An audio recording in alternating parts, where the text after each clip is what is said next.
एक ऐसा सन्यासी जो अपने वैराग्य, ज्ञान, विवेक, ध्यान, साधना की सुगंध से प्राणी मात्र को आत्मानंद की अनुभूति करा रहा है। एक ऐसा प्रवचनकार जिसके प्रवचन श्रवण के लिए हर जाति, संप्रदाय, समाज, क्षेत्र के लोग आतुर रहते हैं।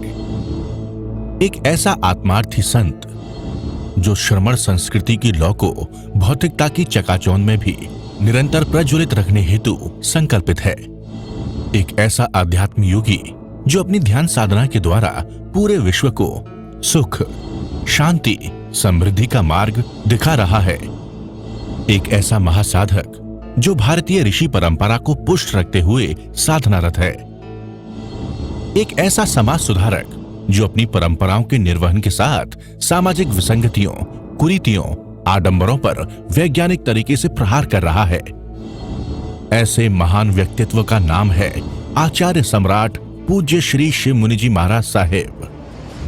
पंजाब के मलोट मंडी में 18 सितंबर 1942 को ननिहाल रानिया ग्राम में मातुश्री विद्या देवी की पवित्र कुक्षी से जन्मे व पिता श्री चिरंजी लाल जैन के संरक्षण में पले।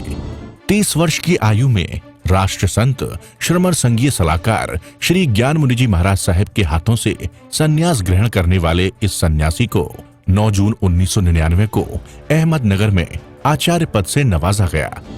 आप श्रमण संघ में दीक्षित एक सर्वश्रेष्ठ ध्यानी, योगी, साधक, साधु रत्न हैं।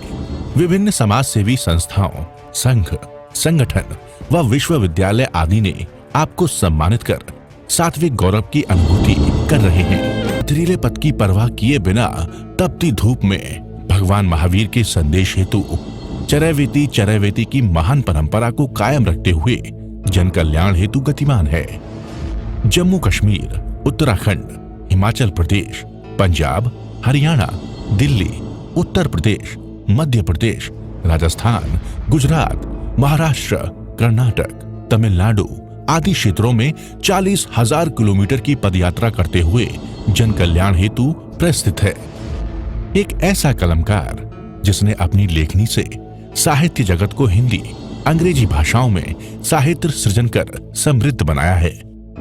आपके कुशल आध्यात्मिक नेतृत्व में युगीन समस्याओं का समाधान एवं संगठन के लिए केंद्रीय व्यवस्था के अंतर्गत श्रमण संघ विकास फंड द्वारा साधु साध्वियों की सेवा, शिक्षा, स्वास्थ्य, संगठन हेतु महनीय कार्य किया जा रहा है।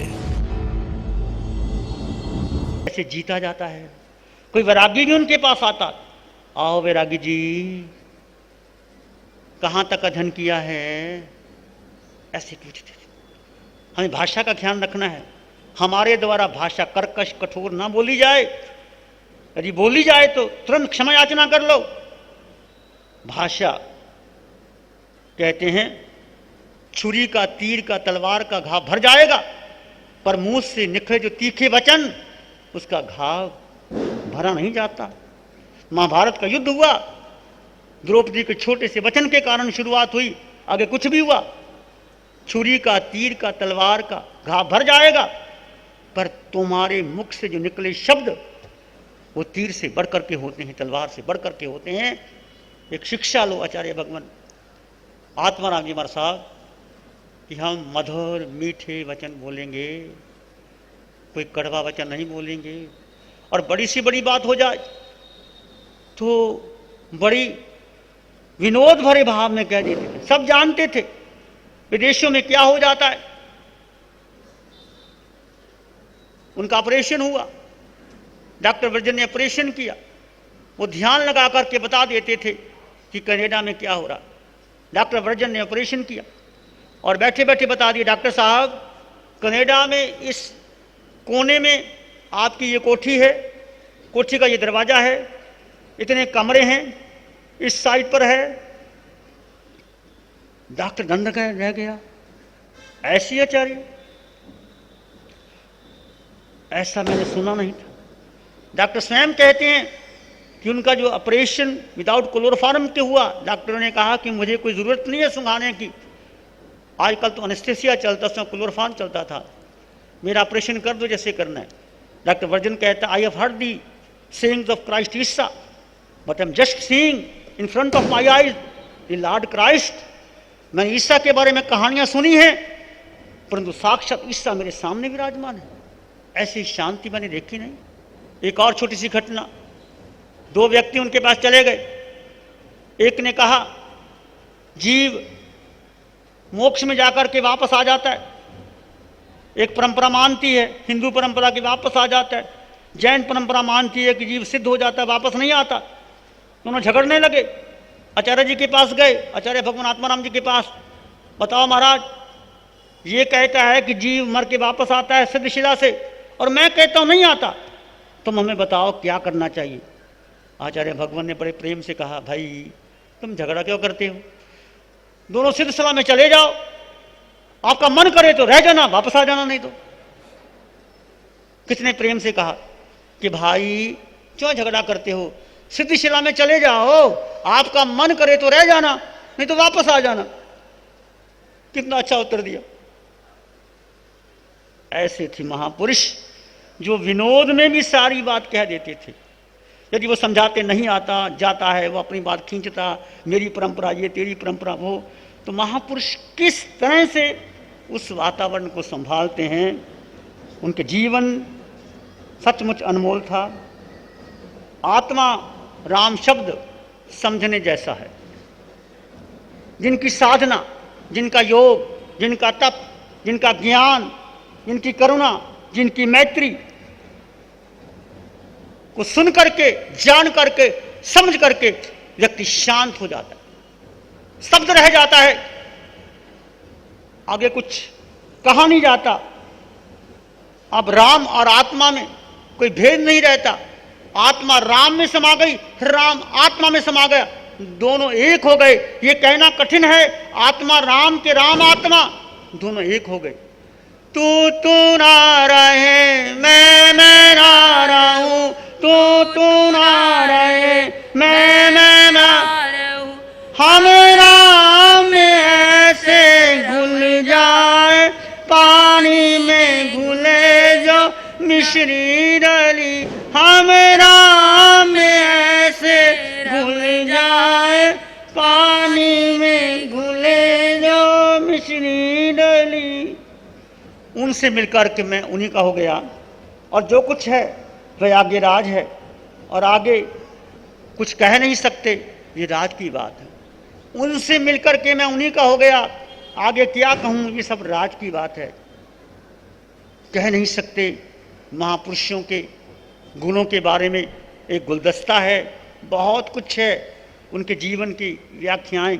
पर एक बात निश्चित है, जो भी महापुरुष बनता है, चाहे महावीर हैं, बुद्ध हैं, राम हैं, कृष्ण हैं, कृष्ण हैं, सुकरात हैं, मीरा हैं, सैजोबाई है, कबीर हैं, दादू है, रज्जब है, आचार्य भगवान आत्माराम जी हैं, चाहे आनंद ऋषि जी हैं, चाहे देवेंद्र मुनि जी हैं, चाहे पंजाब प्रवर्तक शुक्लचंद जी महाराज साहब हैं, चाहे जयमल जी महाराज साहब हैं, सबके जीवन को देखो, कितनी विपत्तियों से भरा है जीवन। कहते हैं शरीफ मुसीबत में शरीफों की शराफत कम नहीं होती, मुसीबत में शरीफों की शराफत कम नहीं होती, करो सोने के 100 टुकड़े तो कीमत कम नहीं होती। सोने के 100 टुकड़े भी कर दो तो कीमत कितनी रहेगी। यथा चतुर्भी कनकम परीक्षते निगर्शन छेदन स्थापन ताड़पणे चे, तथा चतुर्भी मनुष्य परीक्षते ज्ञानेन शीलेन। जैसे सोने की परीक्षा, बहनों को पता नहीं, गले में हार पहन लिया, चूड़ी पहन ली और मुस्कुराते हुए चलते, कितनी कठिनाई से सोने को तपना पड़ता है। पहले सोनों को लेके जाते, पहले क्या करते हैं, उसको कसौटी से कसते हैं, निगर्शन छेदन उसको काटते हैं, उसको छेदन तापन उसको अग्नि में जलाते हैं, फिर कूटते हैं, फिर जाकर के जो शुद्ध सोना अलग कर देते हैं, मैल अलग करते हैं। ऐसी महापुरुषों की परीक्षा ज्ञान से, शील से, तप से, धैर्य से होती है। तो सबको तपना पड़ता है, ये उनके कर्मों की निर्जरा होती है। तो मैं आपसे कहता हूं, सभी से कहता हूं, घबराने की बात नहीं, तुम आगे आ जाओ, जीवन में यदि कोई भी कष्ट आता है स्वीकार कर लो, मेरे कर्म का उदय है। और प्रशंसा से सावधान रहो, प्रशंसा खतरनाक है। निंदा, कबीर कहता है निंदक नीरे राखिए आंगन कुटी छवाए। जो निंदक है वो तुम्हारे हितकर हैं, जो प्रशंसा करते हैं वो तुम्हारे अहितकर हैं। तो जीवन में जब कुछ भी ऐसी स्थिति आ जाए घबराना नहीं। महापुरुषों से मैंने भी आपने सीखना है और उनसे भी आपने सीखना है। ऐसे महापुरुष विद्याचरण प्रमुखो, भगवान महावीर की साधना का सूत्र उन्होंने ग्रहण किया। विद्याचरण प्रमुखो, ज्ञान और आचरण आचार्य भगवान आत्माराम जी के जीवन का एक सूत्र था। पूरा जीवन ज्ञान से, ध्यान से, हमेशा ध्यान में रहते थे, बता देते थे, बहुत कुछ देना चाहते थे, परंतु हमारी समाज का सौभाग्य नहीं था और मेरा भी सौभाग्य नहीं था। काश मैं उनके चरणों में बैठ पाता। मैं भी अनजान बालक था, मस्ती थी, पढ़ते थे कॉलेज में, स्कूल में, जाए दर्शन करके आ गए। पता चलता है महापुरुषों के जीवन का बाद, कहते आंवले का खाया और महापुरुषों का कहा बाद में याद आता है। आंवला पहले कड़वा लगता है, खाने के बाद हलवा अच्छा लगता है। आंवला बहुत गुणकारी है। और सेब का मुरब्बा मीठा लगता है, वो डायबिटीज करता है, और आंवले का मुरब्बा आपको करता है। पर खाने में क्या होता है? मधुकर नहीं लगता। आंवले का खाना और महापुरुष का कहना दोनों हितकर होते हैं, वो हित की शिक्षा देते हैं। यदि कोई गुरु आपको डांटे फटकारे, इसके पीछे हित देखना। ये मत समझना मुझे क्यों डांटा फटकारा, तुम्हारे भले के लिए। हमने भी डांटे सही, ऐसी बात नहीं। हम इस पट्टे पर बैठे हैं, हमने भी बहुत कुछ सहा है और आपको कुछ टोक भी देते हैं किसी कारण से भी। यदि शिविरों में अनुशासन नहीं रहता, टोकना पड़ता है, कहना पड़ता है।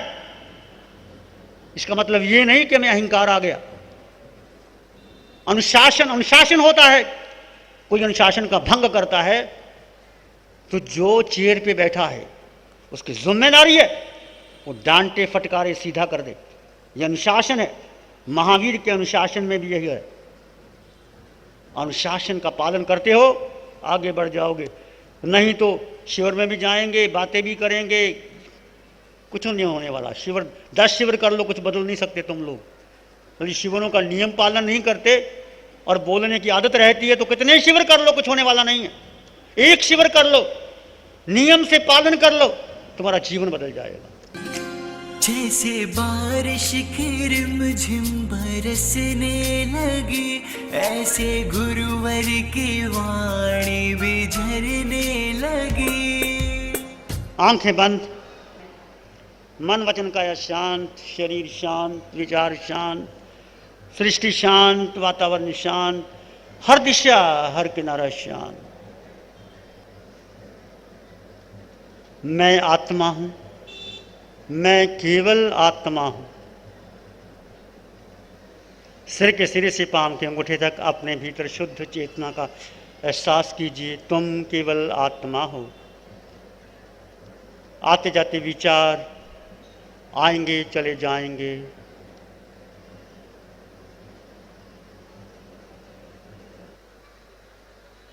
अपने भीतर की मौन और गहन शांति का अनुभव करें।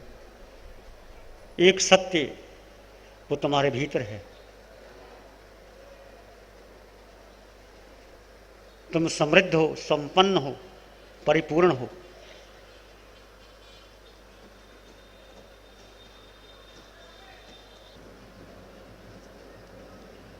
एक शाराने है धारा की और शरण नहीं कोई। एक शरणी है धारा की और शरण नहीं कोई। सत्य वचन के तेज से जन जन मंगल होए, सबका मंगल होए, तेरा मंगल होए, सबका मंगल होए। सबका भला हो, सबका मंगल हो, सबका शुभ हो। इसी में एक लंबा गहरा श्वास लें। अरिहंत परमात्मा के चरणों में अनंत कृतज्ञता ज्ञापित करें। एक और लंबा गहरा श्वास। अरिहंत परमात्मा के चरणों में नमन और वंदन। दोनों हाथों को आंखों पे ले जाएं। हल्का सा स्पर्श। धीरे से आंखें खोल दें। नमो अरिहंताम। श्री चत्तारी मंगलम, अरहंता मंगलम, सिद्धा मंगलम, साहू मंगलम, केवली पाणतो धम्मो मंगलम। चत्तारी लोग उत्तम, अरहंता लोग उत्तम, सिद्धा लोग उत्तम, साहू लोग उत्तम, केवली पाणतो धम्मो लोग उत्तम। चत्तारी शरणं प्रव्रजामि, अरहन्ते शरणं प्रव्रजामि, सिद्धे शरणं प्रव्रजामि, साहू शरणं प्रव्रजामि, केवली प्रणतं धम्मं शरणं प्रव्रजामि। चार शरण दुख हरण जगत में, और न शरण कोई होगा, जो भव प्राणी करे आराधन, उसका अजर अमर पद हो, उसका सदा ही मंगल।